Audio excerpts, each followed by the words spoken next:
Can you talk about the opioid crisis and what you're doing, and then kind of get into the legislation you have? Yeah, this is a huge crisis in my area. 114 people died of overdose last year in my district alone. That represents 10% of the overdose deaths in New York State. So we have the highest proportion and number.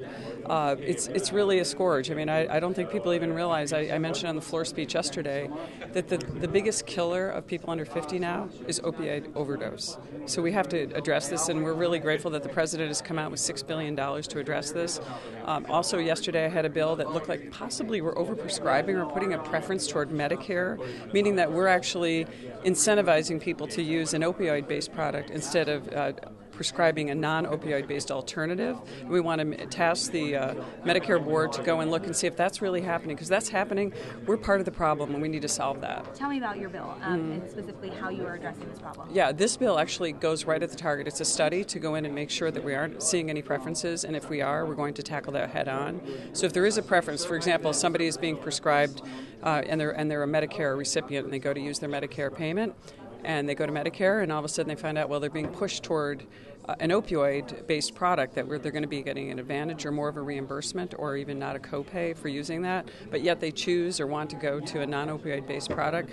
They're not going to have the option or the ability to pay for that. So we want to make sure we're not providing a preference or providing additional incentives to move people into opioids and away from non-opioid-based pain relief.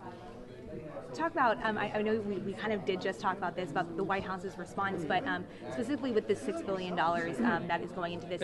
Billion, yes.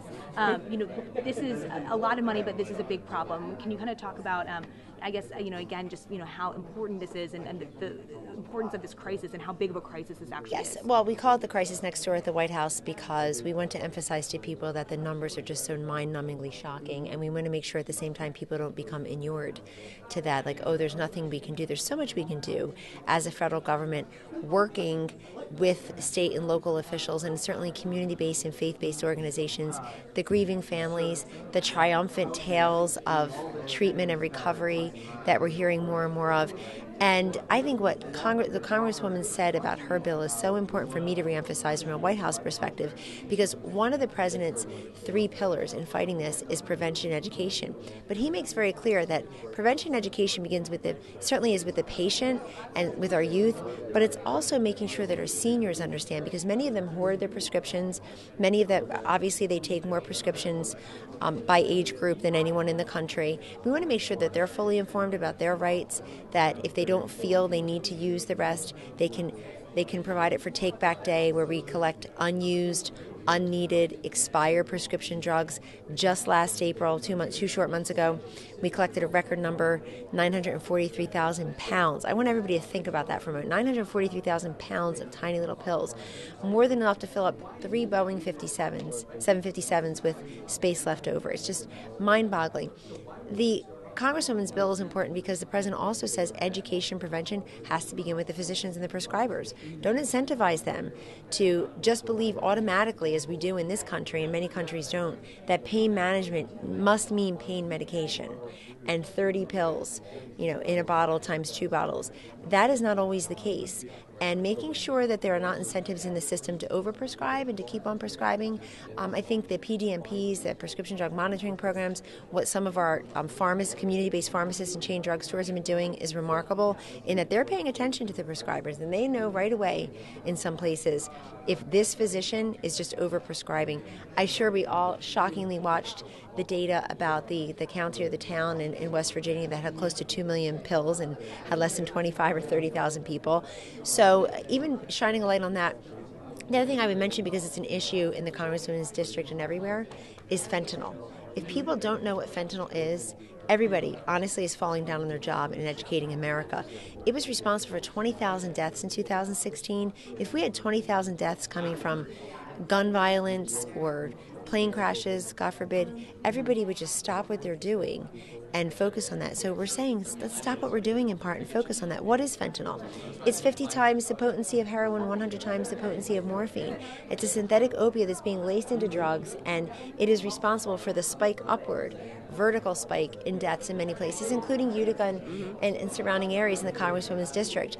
We want people to understand the dangers of fentanyl. You don't know what's in that street drug that you only paid $5 or $10 for, and it's an instant killer in some places. What are some of the things that your constituents are saying? Yeah. On the fentanyl issue, I actually have a bill that I hope that the president can champion for us because he's such a great champion of this cause, is to bring that bill forward. It talks about apprehending people that at the border that are coming in using, and a lot of this is China-based.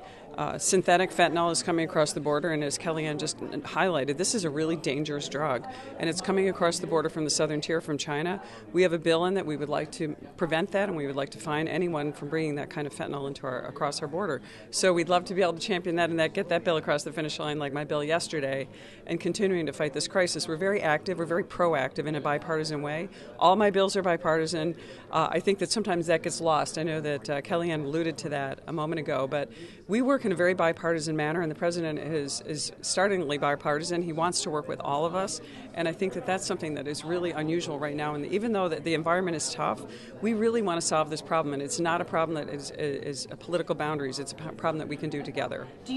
What is not in this package, specifically in the House, that you'd like to see? Because I know this is this is a huge crisis, and we've talked about this many times. It's not going to end overnight. I would say the package is very comprehensive. I'd love to sneak my fentanyl bill in there. It's probably not going to get in now, but it's something we can consider later on in the year as we continue on into session. But I think there are a lot of issues that we're attacking, and I know I applaud the President's Council for coming up with this idea. I mean, fentanyl is a huge problem, and we've addressed it through legislation, and we're working on getting Senate sponsorship, and we're almost there. So if we get a co-sponsors, every bill I do is bipartisan. So as soon as I get a bipartisan, a Democratic co-sponsor on it, we're going to put it forward, and also have co-sponsorship with both Republicans and Democrats in the Senate. And I know the President will join us because he has just been a great champion, not just for this issue, but for our region, and he's very popular in our regions because his willingness to reach across the aisle and work with everyone on these issues. We know it can be done, Anna, because late December, the Interdict Act, that's an acronym, Interdict Act, passed the House 412-3, and it passed the Senate by unanimous consent. When do you hear that these days?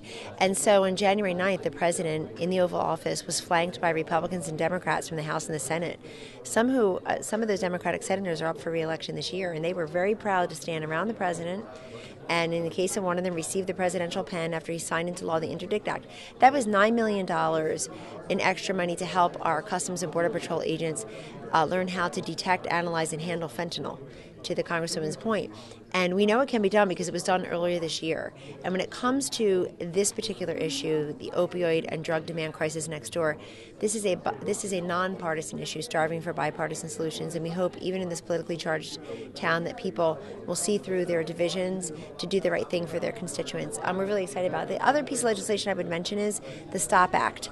This is something that's been languishing for a while, and it's an excellent piece of legislation insofar as it recognizes and tries to accommodate the sheer fact that so much of this comes through our U.S. mails and through other systems. So to make sure some of the regulations are the same as it would be if you had a carrier like FedEx, make sure that we have the same type of technology, the detection technology, and just the resources that are needed, the manpower resources that are needed to inspect more packages than we do. Recently in the news, unfortunately not enough in the news for my liking, there was a seizure of fentanyl in Nebraska, for example, where they said it would have killed 26 million people. That should be leading the headlines for 3 weeks. So people at least say, what? How many? What is that? And it's a relatively small amount that you need. So we need people to understand it's a trace amount, roughly 2 milligrams of fentanyl could be a lethal dose. And that's part of the education. And if we can, I know that the Congresswoman feels that way. I know we feel that way at the White House. If we can lend our considerable respective platforms to educating Americans and engaging them, we're happy to do so. Is there anything else that you guys want to talk about? We've just been fighting this issue for so long, and we're so grateful that it's finally going to, we're looking for solutions, and we're finding them, and we're enacting legislation that's going to make a real difference. We're really going to crack down on this. Every day I go into my district, my constituents are begging for a solution, but I also have, as Kellyanne referred to, amazing stories of recovery, people who are coming around, people who are persisting, surviving, and able to tell their story of how they got through it. And so we're addressing all of those issues, and it's really giving us an opportunity to bring us back. You know, obviously we are really excited because my district is one of the worst in New York State, and we need the help, and we really are grateful to the President and his leadership for helping us get this across the finish line. Thank you.